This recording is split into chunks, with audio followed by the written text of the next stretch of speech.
আসসালামু আলাইকুম বন্ধুরা, সবাই কেমন আছেন? আশার উপর থেকে ভালো আছেন। আপনারা ভিডিওর টাইটেল ও থাম্বনেইল দেখে বুঝে গেছেন ভিডিওটি কোন বিষয় হতে চলছে। বন্ধুরা, আপনারা অনেকেই জানেন আপনাদের ই পাসপোর্টের একটি পরিবর্তন নিয়ে এসেছে।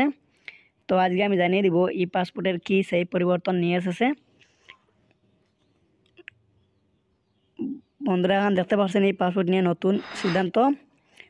অন্তর্বর্তী সরকার ই পাসপোর্ট বুকলেট নকশার পরিবর্তন নীতিমালা সিদ্ধান্ত গ্রহণ করেছে। বঙ্গবন্ধু শেখ মুজিবুর রহমান মাজার, নৌকা এবং জলছাপ বিদ্যমান চিত্রগুলি পরিবর্তে দেশের প্রাকৃতিক সম্পদ ছবি অন্তর্ভুক্ত করার পরিকল্পনা করা হয়েছে।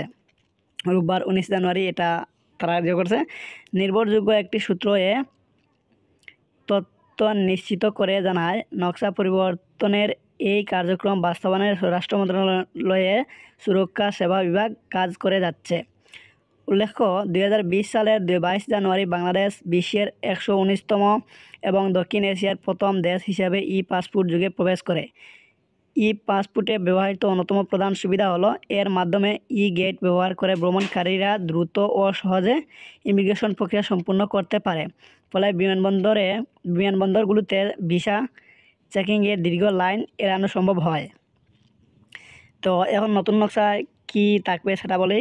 নতুন নকশা বাস্তবায়নের মাধ্যমে ই পাসপোর্টে দেশের প্রাকৃতিক বৈচিত্র্য ও সম্পদের প্রতিনিধিত্ব তুলে ধরা হবে, যা বাংলাদেশের গৌরব ও ঐতিহ্যকে আরও সমুন্নত করবে।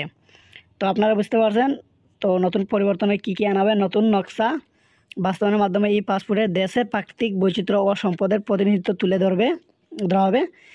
তো এই আপডেটটি আপনাদের কেমন লাগলো অবশ্যই কমেন্ট বক্সে জানাবেন। যা আগের পুরাতন ফটো ছিল পাসপোর্টের মধ্যে, সেই ফটোগুলো বা নকশা তুলে দিয়ে বর্তমান দেশে প্রাকৃতিক সম্পদ এবং দেশের প্রাকৃতিক দৃশ্য দিবে পাসপোর্টের মধ্যে।